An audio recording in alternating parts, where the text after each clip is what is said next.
லக்னோ டெல்லி இடையிலான போட்டியில் டெல்லி த்ரில் வெற்றி பெற்றதற்கு அந்த அணியின் அசுதோஷ் சர்மா தான் காரணம் என்று பலரும் அவரை வெகுவாக புகழ்ந்து வருகின்றனர். ஆனால் உண்மையில் டெல்லி அணியின் ஆல்ரவுண்டர் விப்ராஜ் நிகமைதான் இந்த பெருமை சேரும். 20 வயது விப்ராஜ் தன்னுடைய முதல் IPL போட்டியிலேயே பவுலிங், பேட்டிங் இரண்டிலும் முத்திரை பதித்து விட்டார். லக்னோ அணியின் அபாயகரமான வீரர் எய்டன் மார்க்ரம் 15 ரன்னில் ஆட்டமிழந்து வெளியேறியதற்கு விப்ராஜின் அபார பந்துவீச்சுதான் காரணம். இதேபோல டெல்லி அணி 113 ரன்களுக்கு 6 விக்கெட்டுகளை இழந்து அதல பாதாளத்தில் கிடந்தபோது ஆபத் பாந்தவனாக வந்து அந்த அணியை கரை சேர்க்க உதவியதும் விப்ராஜ் தான். வெறும் 15 பந்துகளில் 31 ரன்களை குவித்து எதிரணி பவுலர்களின் மன உறுதியை குலைத்து விட்டார்.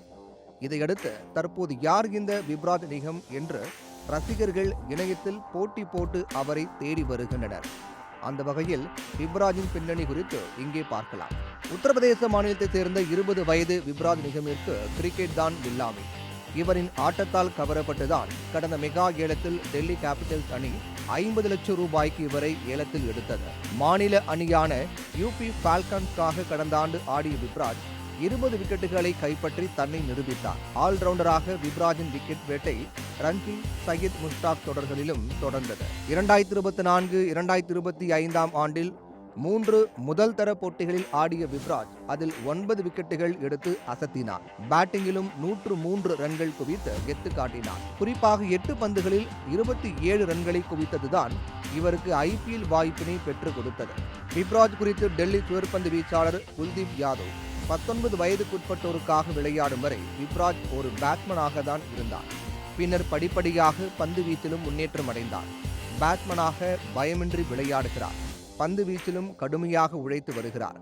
பந்தை நன்றாக திருப்புகிறார். UP பிரீமியர் லீக் ரஞ்சி போட்டிகளில் அவனின் பேட்டிங்கை கண்டு நான் மிகுந்த ஆச்சரியம் அடைந்தேன். பயமின்றி அதிரடியாக பெரிய ஷாட்கள் ஆடுகிறார். அவர் தனது வாழ்வில் மிக பெரும் வெற்றி பெறுவார் என்று நான் நம்புகிறேன் என்று மனதார பாராட்டியிருக்கிறார்.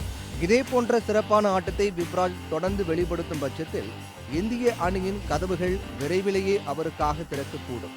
ஏனெனில் ஜடேஜா, ஹர்திக், அக்சர் பட்டேலை தவிர்த்து சொல்லிக் கொள்ளும்படியான ஆல்ரவுண்டர்கள் யாரும் தற்போது இந்திய அணியில் இல்லை என்பது குறிப்பிடத்தக்கது.